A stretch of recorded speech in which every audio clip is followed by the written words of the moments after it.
Hey, what's up, guys? This is Garrett Fuller with MMORPG. I'm with Jimmy, and we're going to talk about some H1Z1, and Jimmy's going to introduce himself first. Yeah, I'm Jimmy Whisenhunt, senior game designer on H1Z1. Work a lot with combat and a lot of the systems in the game. And yeah, we got a lot of cool stuff coming up. It's been fantastic for you guys. You got the game out now. Everybody's been playing it. It is super fun, hardcore survival, death, dying. But that is a type of gameplay that really has taken off and appealed to people. So maybe you want to start with that. I know we didn't talk about it in the beginning, but give us your perspective on how that survival gameplay has become so popular. Well, we don't know exactly why. I mean, I think this whole thing is a big social experiment, right? Like, which is the most exciting part to me. Like, I love finding out why people do things, and I have a big sandbox of a bunch of people that we can mess with all the time, and it's great. But sandbox gameplay is making a big resurgence. There's consequence to everything you do. It's you do what you want, and the consequences aren't the hand of God in mechanics coming to you and saying, no, get back in boundary. You can jump off a cliff if you want to, and it's you pay for everything you do. And I think that is just huge because the game's not telling you what you can and can't do. It's beautiful. Yeah, no, it's a huge thing, and I think it cuts down. You're constantly, like in other online games, MMOs and sandboxes, you're constantly looking for the bigger, better thing. H1Z1 cuts you down to the little things just to get by, and that's a huge difference in kind of how you play a game, and I think that's a big part of it too. Yeah, that's it. Oh, we can keep going. Yeah, I think so. I mean, you nailed it, man. I mean, it's moment to moment. It's not huge, big picture. There are a lot of goals that people come up with. They have these visions, but they have to worry about every minute leading up to this vision. And a lot of times they get crushed and knocked down, but those moments are different every time because of other people and because of the fact they can do what they want. And so it's a different experience. So, I mean, yeah, we're having a blast so far. No, it's cool. One of the big things with that, and this is a question that I think is always interesting, is the community input, feedback, how you guys manage the community. I mean, they're basically survivalists, right? Whether they're trying to fight their way through things or kill each other, it's kind of a big deal. So what's the type of feedback that you guys get from them? And then how do you kind of integrate that into the game? So it's been all over the place. Like, we obviously come into launching this game with a vision and where we're going. And it's a very loose vision, and solely because we know what our end goal is, but we don't know all the puzzle pieces that are going to make the whole picture. Right. And like at first we're like, you know what? We're really going for a sim here. We want a simulation type experience. And we get the game out without that. And people are like, wait, hold on a second. This is actually cool. Like, this is more simplistic. People are understanding the game a lot easier, and it's still incredibly challenging. Yeah. We thought, but we didn't know that we could leave fun. Like, we don't have to put in realism in place of fun. We just want to make sure the game is cohesive, it makes sense, people get it, but at the same time, we got to make sure that it's challenging all the way across. Yeah, of course. Well, I think it is. I think you're lucky in that way that you can put challenges into the game based on environment, NPCs, all that kind of fun stuff. The bears.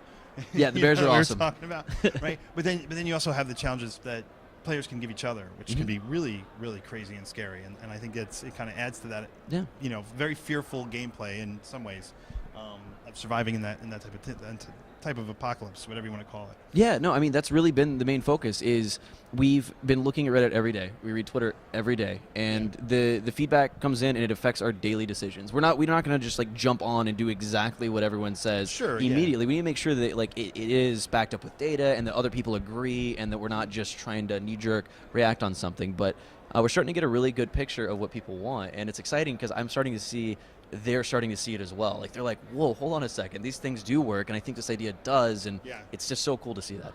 That's awesome. So obviously the game's been out a little while now, right? You've kind of gotten able to have a breath of fresh air. Right. What's your development cycle like now? Are you guys looking at obviously ways to improve the experience, work on the experience, add new things and new patches and things like that? Tell me kind of where H1Z1's at right now. So right now we're coming up on the tail end of really just trying to crush our stability issues. Like, we had some server crashes this last week, and we found the root cause of a lot of that stuff, and it's coming in.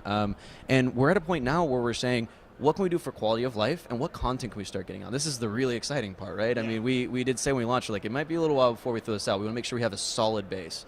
And I think I said that a million times. It's absolutely true. So now we're at a point where we're having conversations in the office. Like, do we want a 9mm Glock next, or AK-47 next, and like second-story base building, stuff like that, and a queuing system for Battle Royale, and like, are we ready to start, throwing some competitions out there and seeing if people enjoy it, and like really trying to bring things to their starting to flesh out the systems. Let's give more variety and let's see what happens. So it's exciting. Like we're right there at it. Yeah, no, and that's the coolest part is like you said, you're putting in different things, especially with the competitive side, because I mean, you don't think of these types of games when you say esports, but there is absolutely a bridge that you can make where you can say, hey, last man standing, 1 month, go.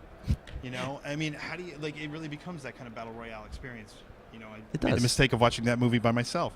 But it does. Like, and so do you guys kind of look at that and say, hey, it's going to be really interesting when we start to put these 2 new tools in, the new guns, the new, different base formations. How are the players going to pick this stuff up and start with it? Yeah, I mean, you said the word esports earlier. It's not something that we are like chasing, right? It's of course. Yeah, it's definitely for us. This has the makings of just fun. We know that people get really passionate in the middle of the action of Battle Royale. I mean, I've probably come close to breaking my monitor several times, and I've watched streamers do the same thing, and I know all my friends are the same way. Yeah. So we have something good there, and we just want to continue to flesh it out. I want to see what happens when we add an automatic weapon. I want to see what happens when the more common weapons aren't as good as that AR-15 and the other things, and just really provide some different circumstances where people maybe get dealt a worse hand but still come out on top, and like they find ways to progress through that. And that's where it's going to be really tried and tested as we flesh out systems in Battle Royale to see if it's ready, like for people to really start winning some special prizes and stuff like that, just for fun. It'd be cool. No, it'd be awesome. My last question, I guess, is along the lines of you talked about content and upcoming content for the game, and I'm curious where you guys look at it and go, you like you said, you've a lot of ideas and things to put in the game to help the players. What about stuff that's going to hurt the players dealing with the sandbox environment? So as much as they're against each other, the things you look at and go, man, that'd be a really cool type of challenge to put in there, whether it's environmental or it's different types of monsters, but animals and stuff like that. You know what I mean? So right off the bat, we're going to just start adding more tools for players to interact. We're going to flesh that base out more. We're going to give them some cool stuff. Like right now, you run around in game, you don't know that this guy over here has a gun. I mean, you have no idea. It's just he pulls out of thin air. We're going to be displaying that on the player. So that's coming up really quick. So players are more informed when or not, depending on how much attention they actually pay to the situation. So that'll give players a little bit more depth in their interactions, and they'll start doing things like hiding the gun in their bag and then waiting for the right moment to pull it out and actually equip it. And that depth there is where we really want to push and just watch and learn and see how it goes. I mean, that's actually been done in games before, but we're really stoked to get it out.